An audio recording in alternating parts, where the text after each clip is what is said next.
अस्सलाम वालेकुम, welcome back to my YouTube channel. कैसे हैं आप सब? उम्मीद करती हूँ आप सब ठीक होंगे। अल्लाह ताला आप सबको आपके घरों में खुश रखे। आज मैं आपके साथ कोफ्तों की ऐसी रेसिपी शेयर करूंगी जिसे फॉलो करके आप भी इस महंगाई के दौर में एक पाव चिकन के साथ 19 कोफ्ते आराम से बना लेंगे। इन कोफ्तों को 6 से 7 लोग खा सकते हैं। बहुत ही आसान रेसिपी है।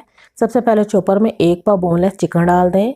चिकन को मैंने धोकर टोकरी में रख दिया था। इस टाइम पे ये चिकन ड्राई है, इसका तमाम एक्स्ट्रा पानी निकल चुका है। थोड़ा सा पुदीना डालें, थोड़ा सा सब्ज़ धनिया डाल लें, 2 सब्ज़ मिर्चें डालें, 1 अदद मोटी कटी हुई प्याज डाल दें, 2 ब्रेड के स्लाइस डाल लें। धनिया पाउडर डालेंगे 1 चाय का चम्मच, ज़ीरा पाउडर 1 चाय का चम्मच, हल्दी 1/4 टीस्पून, लाल मिर्चें 1 चाय का चम्मच, नमक 1 चाय का चम्मच, गरम मसाला पाउडर आधा चाय का चम्मच, 1 खाने का चम्मच कसूरी मेथी डालें। आप कोफ्तों में नमक और मिर्चें अपने जायके के मुताबिक कम या ज़्यादा ऐड कर सकते हैं। चिकन में कोई चिकनाई नहीं होती, इसलिए कोफ्ते सख्त बनते हैं। कोफ्तों को नरम रखने के लिए इसमें 2 खाने के चम्मच घी डालेंगे। आप इसमें घी ज़रूर ऐड करें, ऑयल ऐड नहीं करना, सिर्फ घी डालना है। 1 चाय का चम्मच अदरक लहसुन का पेस्ट डालें। अब चॉपर को चलाकर अच्छी तरह से बारीक कीमा पीस लें। अगर आपके पास चॉपर नहीं है तो आप कीमे को दोरी डंडे में भी पीस सकते हैं। और प्याज को कद्दूकश कर लें। सब्ज़ मिर्चों धनिया पुदीने को बारीक काट कर डाल लें और कोफ्ते बना लें। कीमे को मैंने अच्छी तरह से पीस लिए। अब इसे बोल में निकाल लेंगे। हाथों पर थोड़ा सा घी लगाएं और इसके कोफ्ते बना लें। 1 खाने का चम्मच भर के आपने कीमे का मिक्सचर लेना है और इस साइज़ के कोफ्ते बना लेने हैं। 19 कोफ्ते आराम से बन जाएंगे। ये देखिए, इस कीमे से मैंने 19 कोफ्ते बना लिए हैं। अब इनको साइड में रख देंगे। कढ़ाई में 3 खाने के चम्मच कुकिंग ऑयल डालकर कोफ्ते डालें और इनको तेज़ आंच पर फ्राई कर लें।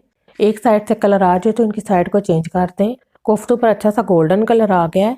अब हम इनको निकाल लेंगे। अगर आप कोफ्तों को फ्रीज़ करना चाहते हैं तो कोफ्तों को फ्राई करने के बाद ठंडा कर लें, जिप लॉक बैग में डालें और फ्रीज़र में रख दें। आप इन फ्रीज़ किए हुए कोफ्तों को 15 से 20 दिन तक इस्तेमाल कर सकते हैं। मैंने इनको फ्रीज़ नहीं करना, मैं इनको पका लूँगी।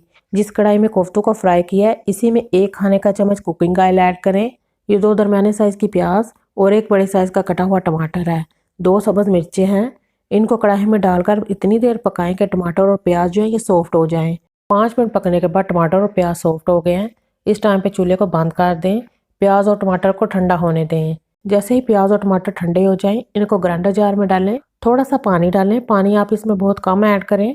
अब इसे अच्छी तरह से ग्राइंड करके इसका पेस्ट बना लें। फ्लेम को मैंने ऑन कर लिया है। कढ़ाई में आधा कप कुकिंग ऑयल डालें। कुकिंग ऑयल आप अपनी मर्जी के मुताबिक कम या ज़्यादा ऐड कर सकते हैं। 1 चाय का चम्मच अदरक लहसुन का पेस्ट डालकर 1 मिनट फ्राई कर लें। अदरक लहसुन को 1 मिनट फ्राई करने के बाद ग्राइंड किए प्याज और टमाटर का पेस्ट ऐड करके एक बार अच्छी तरह मिक्स करें। अब इसमें नमक डालेंगे 1 चाय का चम्मच, लाल मिर्चें 1.5 चाय का चम्मच। आप कोफ्तों में नमक और मिर्चें अपनी मर्जी के मुताबिक कम या ज़्यादा ऐड कर सकते हैं। हल्दी आधा चाय का चम्मच, धनिया पाउडर 1 चाय का चम्मच, ज़ीरा पाउडर 1 चाय का चम्मच। आप मसाले को अच्छी तरह से भून लें। अगर आपको इसमें पानी की ज़रूरत महसूस हो तो थोड़ा थोड़ा पानी डालकर मसाले को अच्छी तरह भून लें। जब मसाले पर ऐसे ऑयल नज़र आने लगे तो इसमें 3 अदद कटे हुए आलू डाल दें और इसे 5 मिनट भून लें। आप चाहें तो इसमें आलू ऐड करें, अगर चाहें तो ना ऐड करें। आलू को 5 मिनट अच्छी तरह भूनने के बाद अब इसमें कोफ्ते डालें और 2 मिनट भून लें। 2 मिनट के बाद अब इसमें अपनी मर्जी के मुताबिक पानी ऐड कर लें। मैंने इसमें 3 गिलास पानी ऐड किया है क्योंकि कोफ्ते भी पकेंगे और आलू भी गलने हैं, इसलिए इसमें मैंने 3 गिलास पानी ऐड किया। आप अपनी मर्जी के मुताबिक कम या ज़्यादा पानी ऐड कर सकते हैं। कढ़ाई पर ढक्कन दे दें और इसे हल्की दरमियानी आंच पर पकाएं। 15 मिनट पकने के बाद आलू बहुत अच्छी तरह से गल गए हैं और कोफ्तों की ग्रेवी बिल्कुल परफेक्ट बनी है। अब इसमें हस्बे ज़रूरत सब्ज़ धनिया डालें। 1 चाय का चम्मच गरम मसाला पाउडर डालें। कसूरी मेथी डालेंगे 1 खाने का चम्मच। एक बार अच्छी तरह से मिक्स कर लें।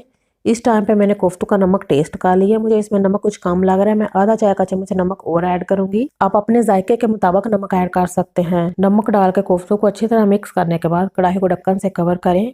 चूल्हे को हल्का कर दें। 5 मिनट के लिए इसे हल्की आंच पर पकाएं। 5 मिनट पकाने के बाद अब चूल्हा बंद कर दें। बहुत कम खर्च में कम मेहनत के साथ बहुत ही मज़ेदार कोफ्ते तैयार हुए हैं। रेसिपी अच्छी लगे तो इसे लाइक कर दें। रुकें जाने से पहले प्लीज़ चैनल को सब्सक्राइब कर दें। अल्लाह हाफिज़।